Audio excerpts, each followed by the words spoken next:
मोरखा 2 अगस्त 2025 को Konkan talent forum की एक अहम और फैसला कुन मीटिंग जनाब कमाल मांडलिकर के दौलत खाना पर मुनाकिद हुई, जिसकी सदारत प्रिंसिपल सिराजुद्दीन चोगले साहब ने की। मीटिंग का आगाज निहायत रूहानियत से भरपूर माहौल में अमीन सर की तिलावती कलाम पाक से हुआ। मीटिंग में यह तय पाया कि कोकण टैलेंट फोरम का सहरोज़ा सालाना तालीमी व अदबी प्रोग्राम मोरखा 15 और 16 दिसंबर को कोकण रायगढ़ में और 20 दिसंबर को मुंबरा में मुनाकिद किया जाएगा। इस ज़िमन में कई अहम फैसले किए गए, जिनका खुलासा दर्ज झील है। मज़मून नवीसी, तकरीरी मुकाबला और मुबाहसे डिबेट के उन्वानात बाहमी मशूरे से तय किए गए।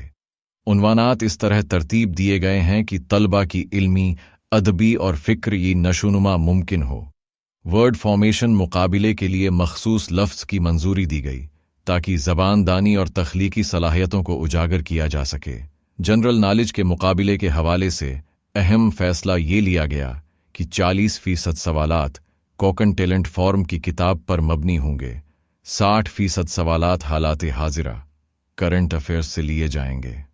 इतवार 14 दिसंबर को सफ़र की शुरुआत होगी। चिपलोन में और 16 दिसंबर बरोज़ मंगल को रायगढ़ ज़िला का प्रोग्राम अंजमन इस्लाम श्री वर्दहन में और 20 दिसंबर बरोज़ सनीचर को थाना पालघर ज़िला का मुंबरा में अब्दुल्ला पटेल स्कूल में मुनाकिद होगा। मीटिंग के दौरान कोकण टैलेंट फोरम के साबिक फ़ाल कारकुनान हसन चोगले, दावत चोगले और प्रोफेसर उस्मान मरहूमीन को मोहब्बत व अक़ीदत से याद किया गया। उनकी तालीमी व तंजीमी खिदमात को सराहा गया और इनके ईसाल सवाब के लिए दुआ की गई। मीटिंग के अख्ताम पर प्रिंसिपल सिराजुद्दीन चोगले साहब ने बसीरत अफरोज़ सदारती खिताब में कोकण टैलेंट फोरम की साबिका कारकर्दगी, मौजूदा मनसूबा बंदी और मुस्तकबिल के अहदाफ पर रोशनी डाली।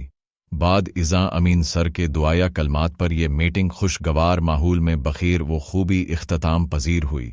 ये मीटिंग हर लिहाज से कामयाब और बामकसद रही। तमाम शुरका ने जोश व खरूश से शिरकत की और अपनी तजावीज़ पेश की। हमें कामिल यकीन है कि इंशाअल्लाह दिसंबर में मुनाकिद होने वाला कोकण टैलेंट फोरम का सहरोज़ा तालीमी व अदबी प्रोग्राम भी इसी कामयाबी का तसलसल साबित होगा।